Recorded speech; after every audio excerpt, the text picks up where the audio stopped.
1984 by George Orwell. Chapter 1. It was a bright, cold day in April, and the clocks were striking 13. Winston Smith, his chin nuzzled into his breast in an effort to escape the vile wind, slipped quickly through the glass doors of Victory Mansions, though not quickly enough to prevent a swirl of gritty dust from entering along with him. The hallway smelt of boiled cabbage and old rag mats. At one end of it, a colored poster, too large for indoor display, had been tacked to the wall. It depicted simply an enormous face, more than a meter wide, the face of a man of about 45, with a heavy black mustache and ruggedly handsome features. Winston made for the stairs. It was no use trying the lift. Even at the best of times it was seldom working, and at present the electric current was cut off during daylight hours. It was part of the economy drive in preparation for Hate Week. The flat was 7 flights up, and Winston, who was 39 and had a varicose ulcer above his right ankle, went slowly, resting several times on the way. On each landing, opposite the lift shaft, the poster with the enormous face gazed from the wall. It was one of those pictures which are so contrived that the eyes follow you about when you move. "Big Brother is watching you," the caption beneath it ran. Inside the flat, a fruity voice was reading out a list of figures which had something to do with the production of pig iron. The voice came from an oblong metal plaque, like a dulled mirror which formed part of the surface of the right-hand wall. Winston turned a switch, and the voice sank somewhat, though the words were still distinguishable. The instrument, the telescreen it was called, could be dimmed, but there was no way of shutting it off completely.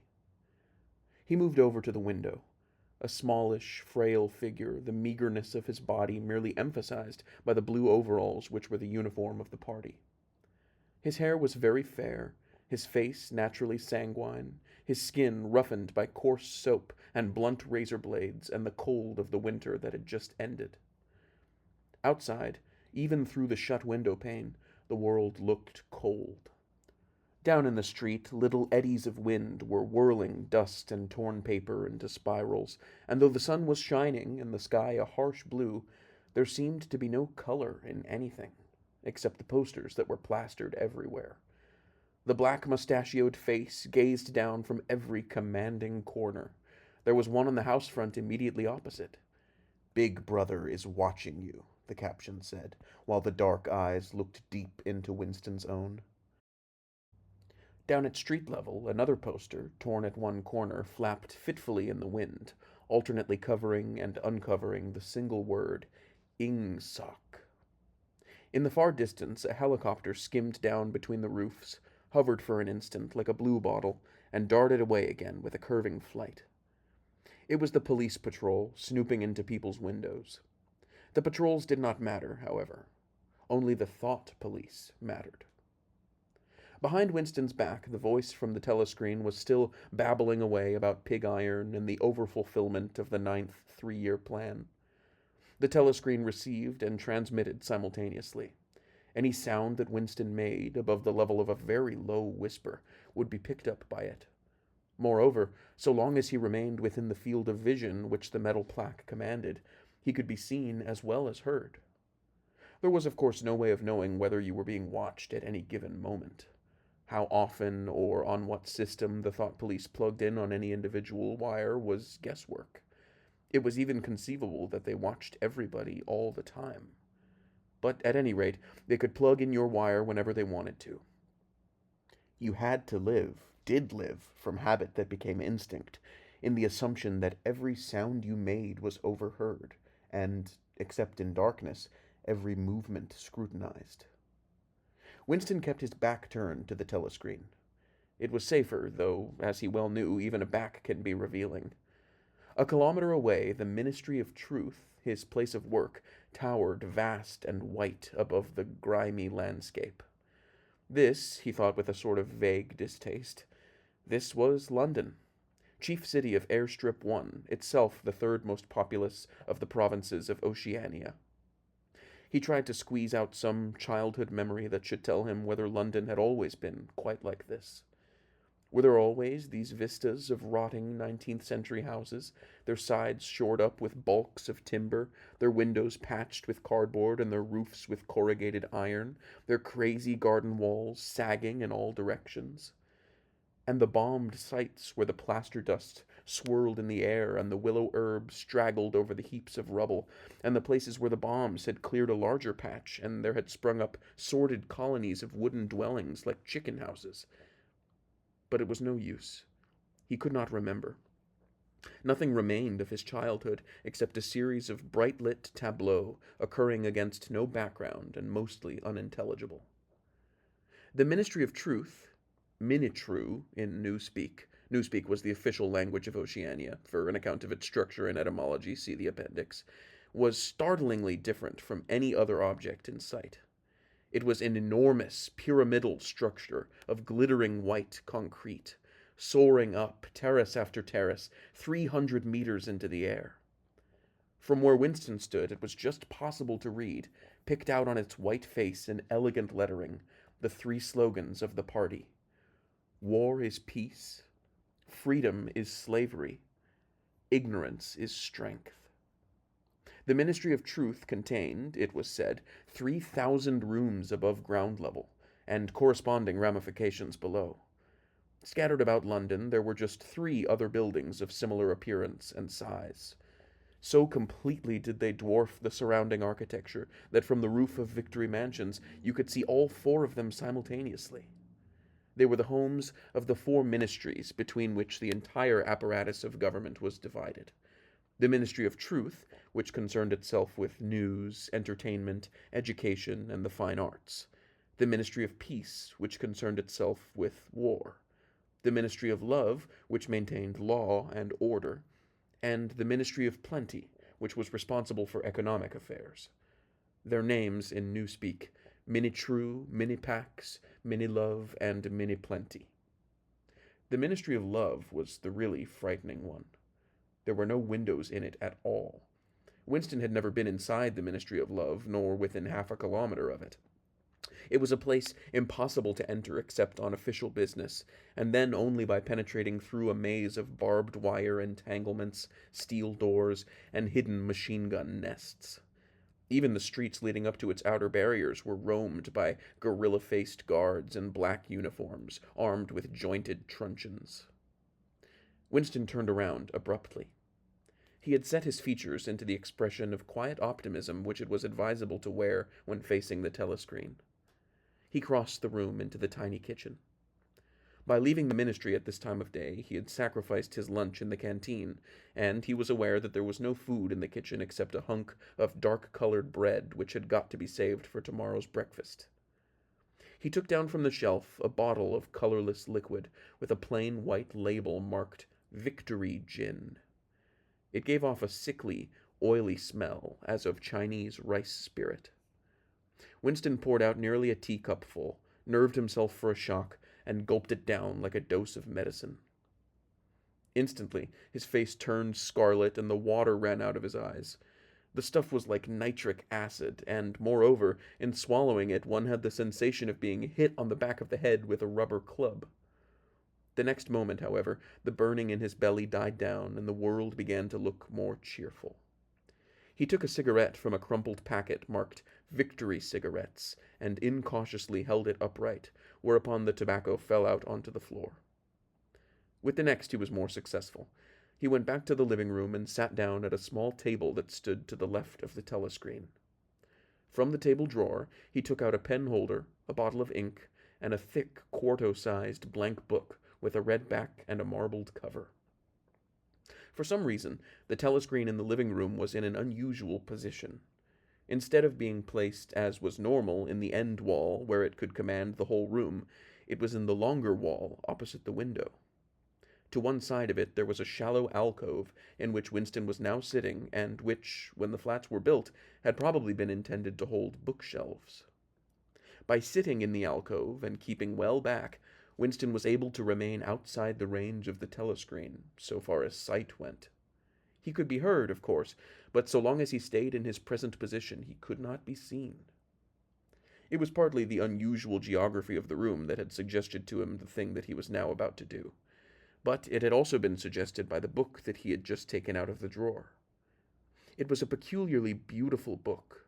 Its smooth, creamy paper, a little yellowed by age, was of a kind that had not been manufactured for at least 40 years past. He could guess, however, that the book was much older than that. He had seen it lying in the window of a frowsy little junk shop in a slummy quarter of the town, just what quarter he did not now remember, and had been stricken immediately by an overwhelming desire to possess it. The party members were supposed not to go into ordinary shops, dealing on the free market, it was called, but the rule was not strictly kept, because there were various things, such as shoelaces and razor blades, which it was impossible to get hold of in any other way. He had given a quick glance up and down the street, and then had slipped inside and bought the book for $2.50. At the time he was not conscious of wanting it for any particular purpose. He had carried it guiltily home in his briefcase. Even with nothing written in it, it was a compromising possession. The thing that he was about to do was to open a diary. This was not illegal. Nothing was illegal, since there were no longer any laws, but if detected, it was reasonably certain that it would be punished by death, or at least by 25 years in a forced labor camp. Winston fitted a nib into the pen holder and sucked it to get the grease off. The pen was an archaic instrument, seldom used even for signatures, and he had procured one, furtively and with some difficulty, simply because of a feeling that the beautiful creamy paper deserved to be written on with a real nib instead of being scratched with an ink pencil. Actually, he was not used to writing by hand. Apart from very short notes, it was usual to dictate everything into the speak-write, which was of course impossible for his present purpose. He dipped the pen into the ink and then faltered for just a second. A tremor had gone through his bowels. To mark the paper was the decisive act. In small, clumsy letters he wrote, April 4th, 1984. He sat back. A sense of complete helplessness had descended upon him. To begin with, he did not know with any certainty that this was 1984. It must be round about that date, since he was fairly sure that his age was 39, and he believed that he had been born in 1944 or 1945, but it was never possible nowadays to pin down any date within a year or two. For whom, it suddenly occurred to him to wonder, was he writing this diary? For the future. For the unborn.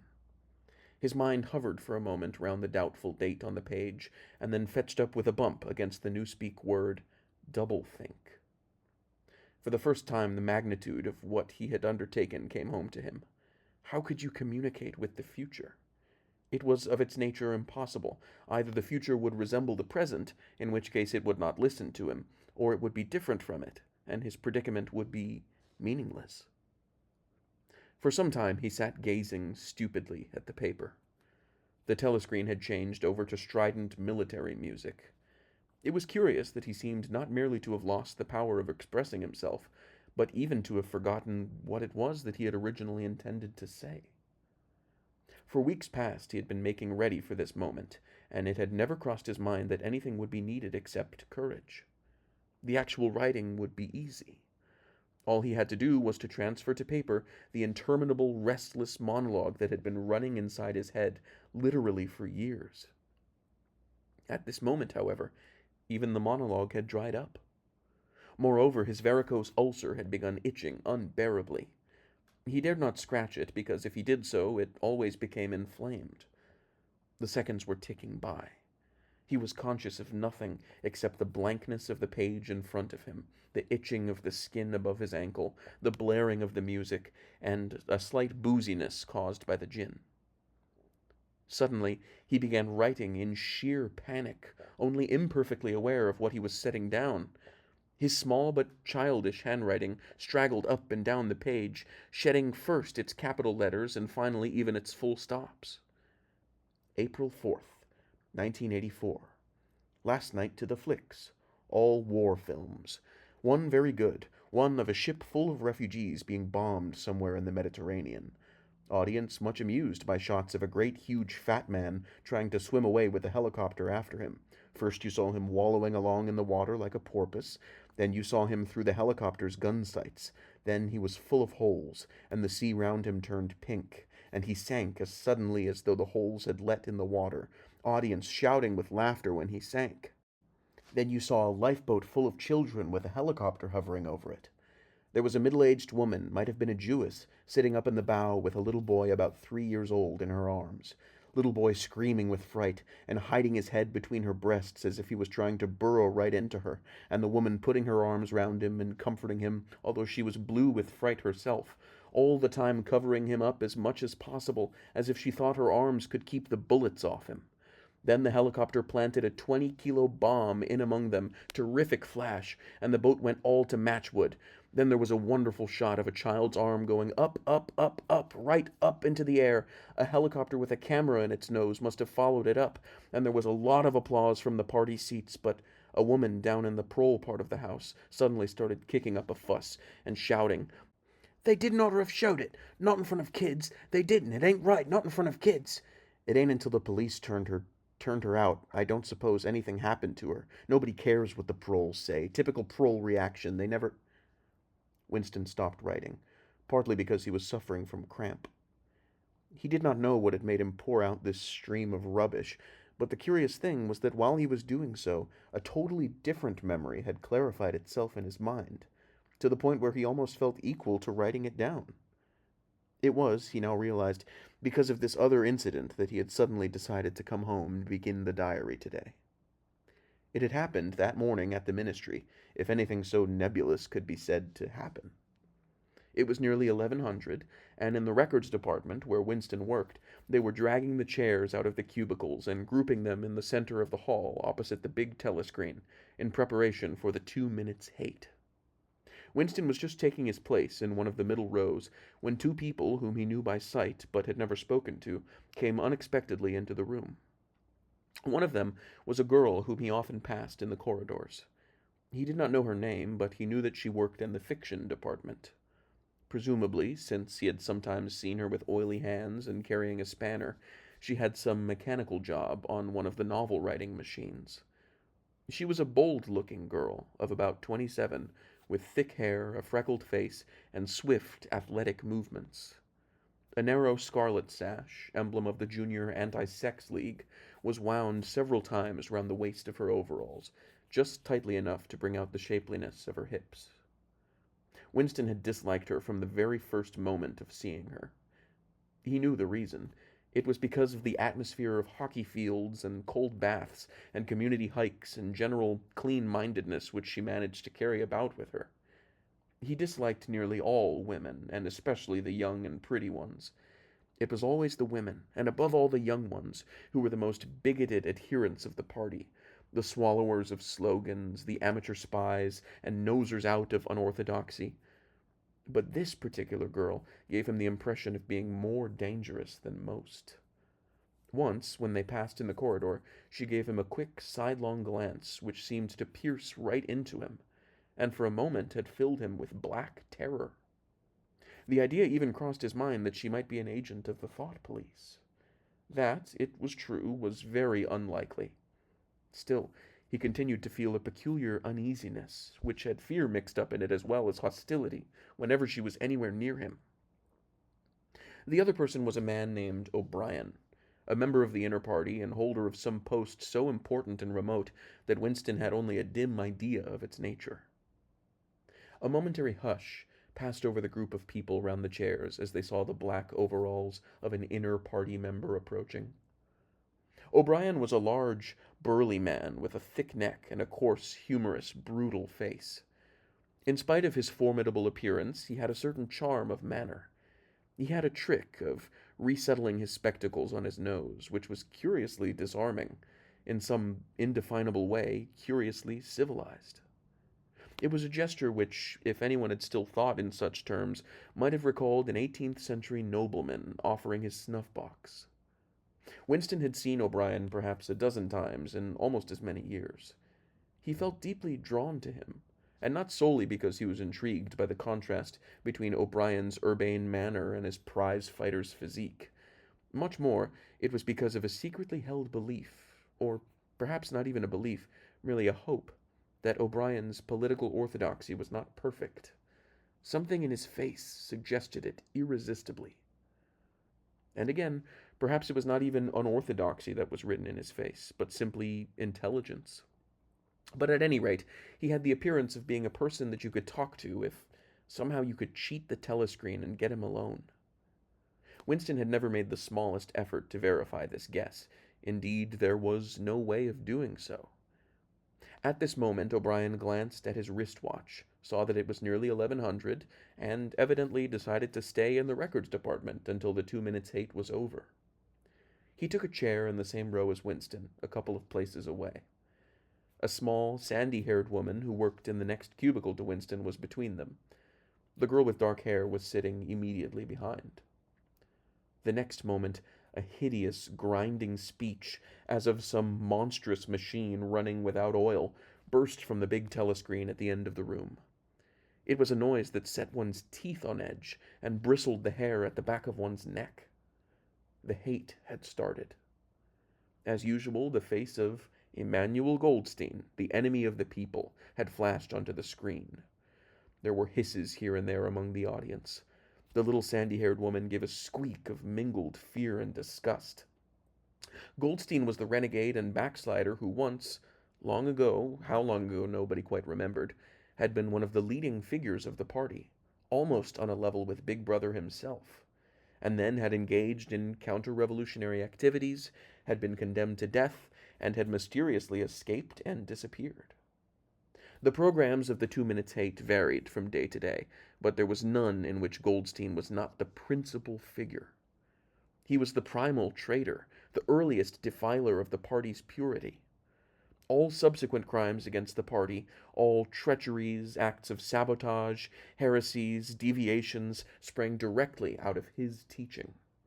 Somewhere or other, he was still alive and hatching his conspiracies, perhaps somewhere beyond the sea, under the protection of his foreign paymasters, perhaps even, so it was occasionally rumored, in some hiding place in Oceania itself. Winston's diaphragm was constricted. He could never see the face of Goldstein without a painful mixture of emotions. It was a lean, Jewish face, with a great fuzzy aureole of white hair and a small goatee beard. A clever face, and yet somehow inherently despicable, with a kind of senile silliness in the long, thin nose, near the end of which a pair of spectacles was perched. It resembled the face of a sheep, and the voice, too, had a sheep-like quality. Goldstein was delivering his usual venomous attack upon the doctrines of the party, an attack so exaggerated and perverse that a child should have been able to see through it, and yet just plausible enough to fill one with an alarmed feeling that other people, less level-headed than oneself, might be taken in by it. He was abusing Big Brother. He was denouncing the dictatorship of the party. He was demanding the immediate conclusion of peace with Eurasia. He was advocating freedom of speech, freedom of the press, freedom of assembly, freedom of thought.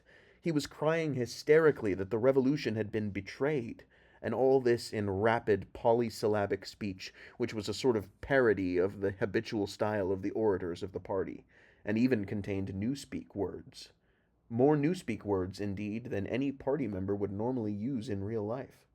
And all the while, lest one should be in any doubt as to the reality which Goldstein's specious claptrap covered, behind his head on the telescreen there marched the endless columns of the Eurasian army, row after row of solid-looking men with expressionless Asiatic faces, who swam up to the surface of the screen and vanished, to be replaced by others exactly similar.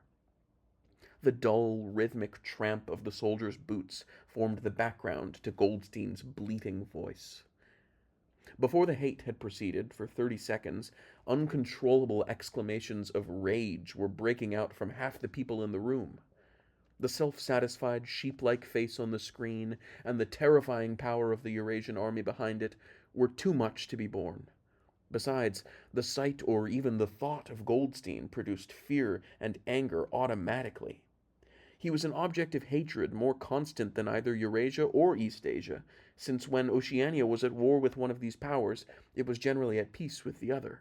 But what was strange was that although Goldstein was hated and despised by everybody, although every day and 1,000 times a day, on platforms, on the telescreen, in newspapers, in books, his theories were refuted, smashed, ridiculed, held up to the general gaze for the pitiful rubbish that they were, in spite of all this, his influence never seemed to grow less.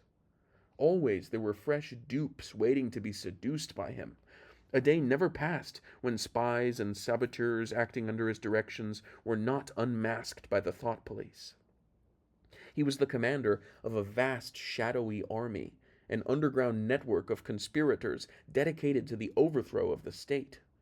The Brotherhood, its name was supposed to be. There were also whispered stories of a terrible book, a compendium of all the heresies, of which Goldstein was the author and which circulated clandestinely here and there. It was a book without a title. People referred to it, if at all, simply as the book. But one knew of such things only through vague rumors. Neither the Brotherhood nor the book was a subject that any ordinary party member would mention if there was a way of avoiding it. In its second minute, the hate rose to a frenzy. People were leaping up and down in their places and shouting at the tops of their voices in an effort to drown the maddening, bleating voice that came from the screen. The little sandy-haired woman had turned bright pink, and her mouth was opening and shutting like that of a landed fish. Even O'Brien's heavy face was flushed. He was sitting very straight in his chair, his powerful chest swelling and quivering as though he were standing up to the assault of a wave. The dark-haired girl behind Winston had begun crying out, "Swine! Swine! Swine!" And suddenly she picked up a heavy Newspeak dictionary and flung it at the screen. It struck Goldstein's nose and bounced off. The voice continued inexorably. In a lucid moment, Winston found that he was shouting with the others and kicking his heel violently against the rung of his chair. The horrible thing about the 2 minutes hate was not that one was obliged to act a part, but on the contrary, that it was impossible to avoid joining in. Within 30 seconds, any pretense was always unnecessary. A hideous ecstasy of fear and vindictiveness, a desire to kill, to torture, to smash faces in with a sledgehammer seemed to flow through the whole group of people like an electric current, turning one, even against one's will, into a grimacing, screaming lunatic. And yet the rage that one felt was an abstract, undirected emotion which could be switched from one object to another like the flame of a blow lamp.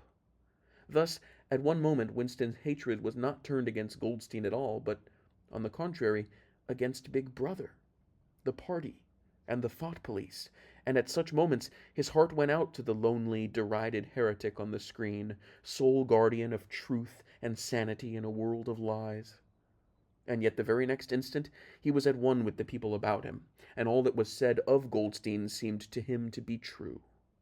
At those moments his secret loathing of Big Brother changed into adoration, and Big Brother seemed to tower up, an invincible, fearless protector, standing like a rock against the hordes of Asia, and Goldstein, in spite of his isolation, his helplessness, and the doubt that hung about his very existence, seemed like some sinister enchanter, capable by the mere power of his voice of wrecking the structure of civilization. It was even possible at moments to switch one's hatred this way or that by a voluntary act. Suddenly, by the sort of violent effort with which one wrenches one's head away from the pillow in a nightmare, Winston succeeded in transferring his hatred from the face on the screen to the dark-haired girl behind him. Vivid, beautiful hallucinations flashed through his mind. He would flog her to death with a rubber truncheon. He would tie her naked to a stake and shoot her full of arrows like Saint Sebastian. He would ravish her and cut her throat at the moment of climax.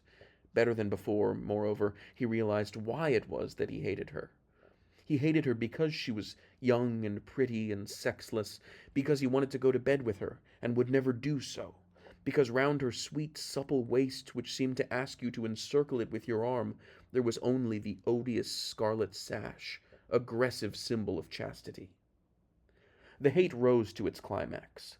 The voice of Goldstein had become an actual sheep's bleat, and for an instant the face changed into that of a sheep. Then the sheep face melted into the figure of a Eurasian soldier who seemed to be advancing, huge and terrible, his submachine gun roaring, and seemed to spring out of the surface of the screen so that some of the people in the front row actually flinched backwards in their seats. But in the same moment, drawing a deep sigh of relief from everybody, the hostile figure melted into the face of Big Brother, black-haired, black-mustachioed, full of power and mysterious calm, and so vast that it almost filled up the screen. Nobody heard what Big Brother was saying. It was merely a few words of encouragement, the sort of words that are uttered in the din of battle, not distinguishable individually, but restoring confidence by the fact of being spoken.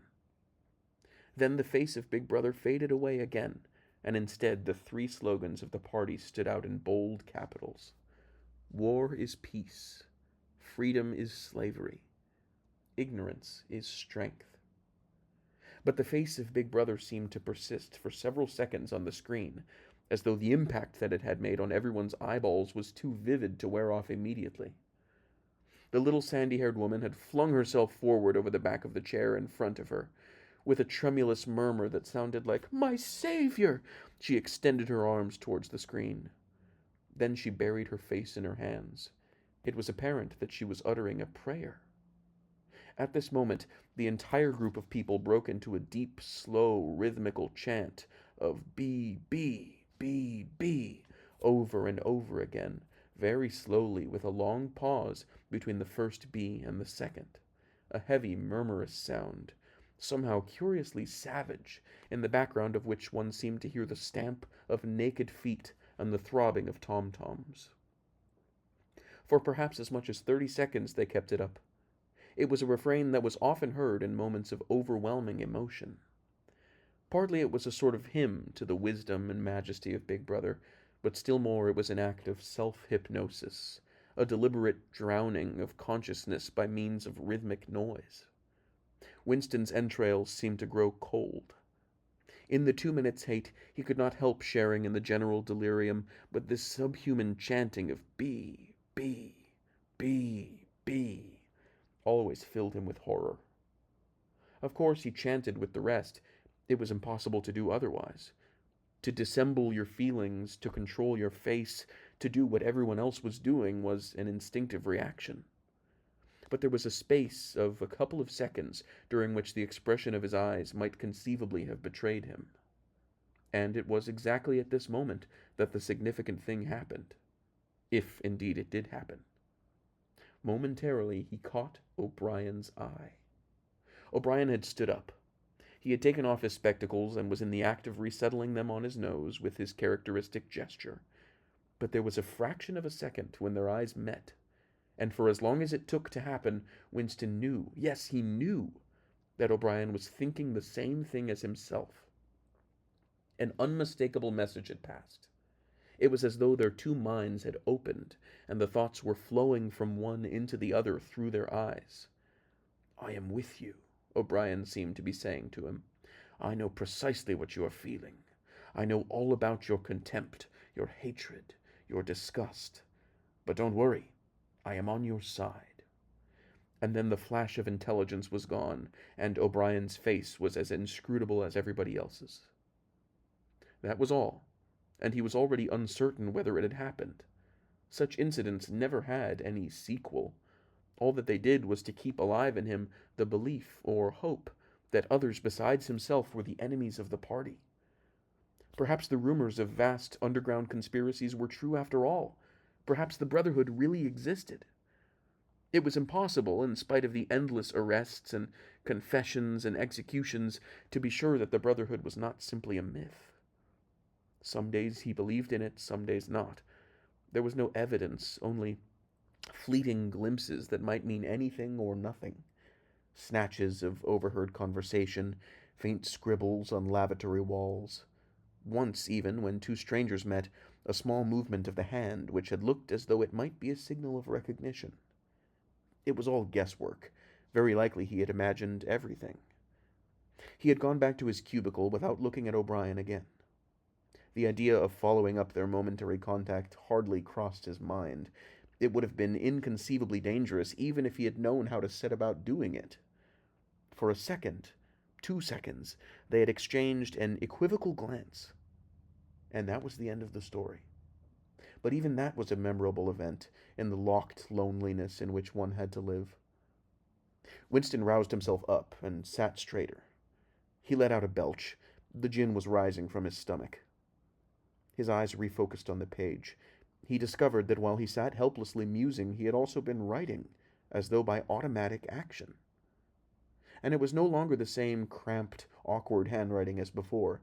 His pen had slid voluptuously over the smooth paper, printing in large, neat capitals, "Down with Big Brother, down with Big Brother, down with Big Brother, down with Big Brother, down with," over and over again, filling half a page. He could not help feeling a twinge of panic. It was absurd, since the writing of those particular words was not more dangerous than the initial act of opening the diary. But for a moment he was tempted to tear out the spoiled pages and abandon the enterprise altogether. He did not do so, however, because he knew that it was useless. Whether he wrote "Down with Big Brother" or whether he refrained from writing it made no difference. Whether he went on with the diary or whether he did not go on with it made no difference. The thought police would get him just the same. He had committed, would still have committed, even if he had never set pen to paper, the essential crime that contained all others in itself. Thought crime, they called it. Thought crime was not a thing that could be concealed forever. You might dodge successfully for a while, even for years, but sooner or later they were bound to get you. It was always at night. The arrests invariably happened at night. The sudden jerk out of sleep, the rough hand shaking your shoulder, the lights glaring in your eyes, the ring of hard faces round the bed. In the vast majority of cases there was no trial, no report of the arrest. People simply disappeared, always during the night. Your name was removed from the registers, every record of everything you had ever done was wiped out. Your one-time existence was denied and then forgotten. You were abolished, annihilated. Vaporized was the usual word. For a moment he was seized by a kind of hysteria. He began writing in a hurried, untidy scrawl. "They'll shoot me, I don't care. They'll shoot me in the back of the neck, I don't care. Down with Big Brother, they always shoot you in the back of the neck, I don't care. Down with Big Brother, down with Big Brother, down with..." He sat back in his chair, slightly ashamed of himself, and laid down the pen. The next moment he started violently. There was a knocking at the door. Already? He sat as still as a mouse, in the futile hope that whoever it was might go away after a single attempt. But no. The knocking was repeated. The worst thing of all would be to delay. His heart was thumping like a drum, but his face, from long habit, was probably expressionless. He got up and moved heavily towards the door.